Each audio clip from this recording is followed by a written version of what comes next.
Mga idol at mga kababayan, Philippine Air Force gustong magkaroon ng 40 units ng mga brand new na F-16 Viper mula sa Estados Unidos. Mga latest na version ng JAS-39 Gripen, bibilhin din ng Pilipinas. May kasama pang Airborne Early Control Aircraft na mula sa Saab Company ng bansang Sweden.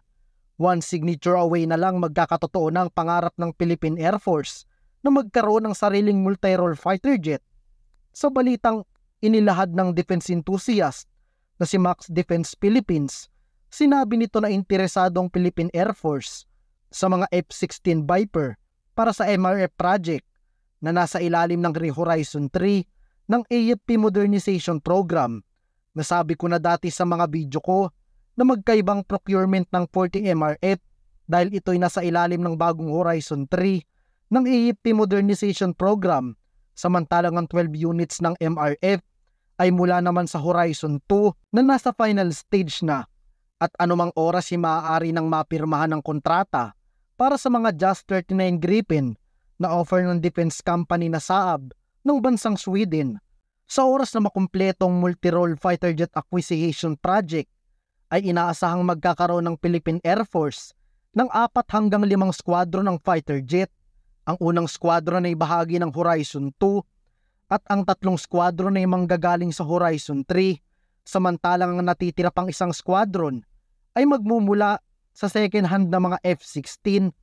Pero mga idol at mga kababayan, itong sinasabi kong 40 units ng F-16 ay pinaplano pa lang ng Philippine Air Force o drawing pa lang, dahil kung kayo'y sumusubaybay sa ating channel ay kailangan munang matapos ang unang batch ng pagbili ng mga fighter jet na magmumula sa Horizon 2 bago magsimula ang bagong procurement. Pero maaaring may isa pang senaryo na mangyari. Total ay F-16 at Gripen lang ang naglalaban para sa MRF acquisition project. Maaaring magkasabay ng pirmahan ng Department of National Defense ang kontrata para sa pagbili ng mga Gripen at F-16.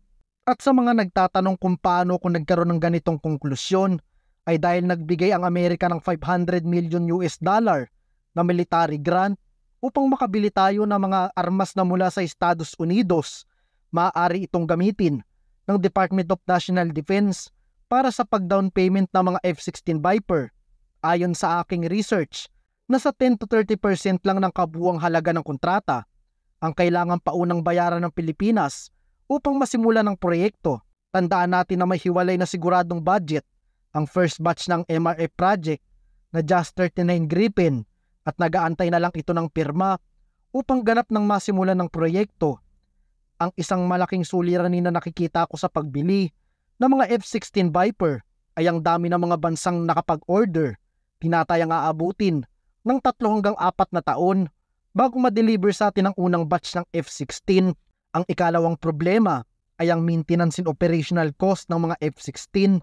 Hindi katulad sa JAS-39 Gripen na isang cost-effective na fighter jet na mayroong $4,700 flight per hour.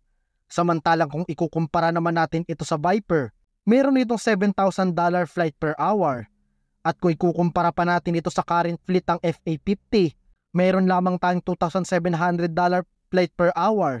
Sa makatwid ay masyadong malaki ang gagawing adjustment ng armed forces sa pagbabudget kung gusto talaga nating mag-operate ng mga ganitong advanced at mga state-of-the-art na mga air asset. Ang good side naman na aking nakikita sa pagbili ng mga F-16, una yung financial assistance mula sa Estados Unidos. Gaya ng aking nabanggit sa unahang bahagi ng ating video, nagbigay ang American ng military grant na worth $500 million upang suportahan ang modernization ng Pilipinas. Bukod sa military grant, magiging madali ang training and maintenance ng mga F-16 Viper dahil sa mga EDCA site na nakakalat sa iba't ibang bahagi ng ating bansa. Ang mga EDCA site ay ang pangunahing basing facility ng Estados Unidos dito sa ating bansa. Malaki na itutulong nito dahil dito nakapamamalagi sa mga EDCA site ang ilan sa mga US military asset katulad na lang ng kanilang F-16, F-35, maging ang kanilang mga F-22 Raptor na nade-deploy ng US. Mas magiging madali din ang access natin sa mga spare parts ng F-16. Nais ko na lamang din na idagdag na bukod sa mga Gripen ay maaaring magkaroon din ng Pilipinas ng mga airborne early warning and control plane dahil ino-offer din sa atin ng Sweden ang kanilang Saab Global Eye na isang multi-role airborne early warning and control. Ang purpose ng pagbili ng airborne early warning and control na katulad ng Saab Global Eye ay makapagpo-provide ito ng situational awareness sa mga operation na sinasagawa ng Philippine Air Force. Kayang makadetect ng mga ito ng mga warship at mga missile. Capable din ng mga asset na ito na makapagsagawa ng ground target, surveillance, battle management, at kaya nitong i-distinguish ang hostile and enemy aircraft. Ang main advantages din ng mga airborne early warning and control plane ay mas less vulnerable ang mga ito sa counter-attack.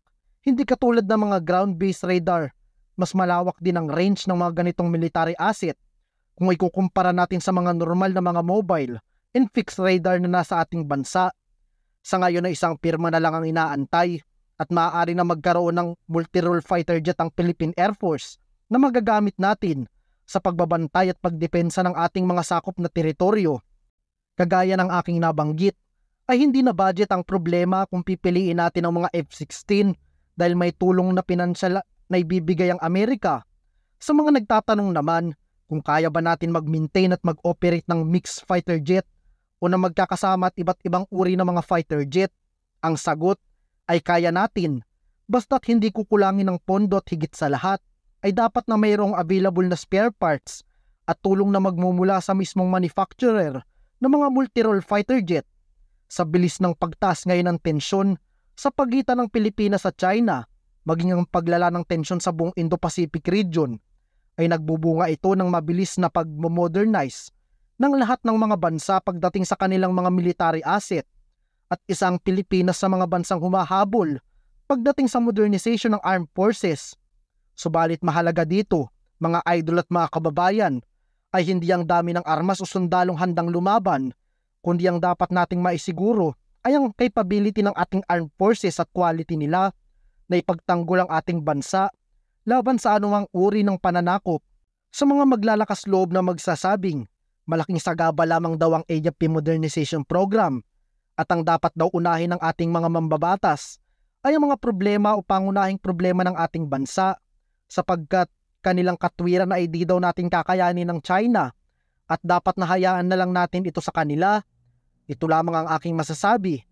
Mas mabuti pang mag-impake na lang sila at umalis sa Pilipinas at mas mabuting pumunta na lang sa China dahil para sa akin at sa paningin ng nakararaming Pilipino, ang West Philippine Sea ay ating teritoryo at ating bakuran at bahagi ng ating teritoryo at karapatan natin na makinabang sa lahat ng resources na nasa West Philippine Sea.